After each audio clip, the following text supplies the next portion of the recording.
پس آقای درجندی در خراسان، آقای منوچهری در سیستان و بلوچستان به تردد نوار بهداشتی و صدای تقلبی ادامه میده.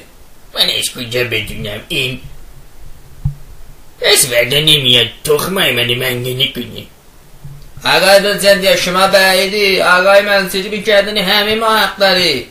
خودم میگم کله کیری دنبال رو بردی برا من، به من هشدار میدی؟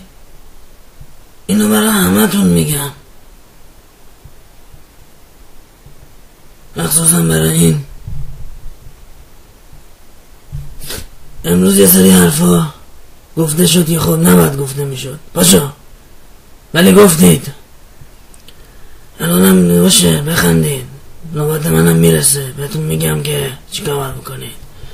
اما در مورد پسرم مایکل به مولا علی قسم نمیخوام یک بار ببینم یه نفر نگاه چپ کرده به کون مایکل.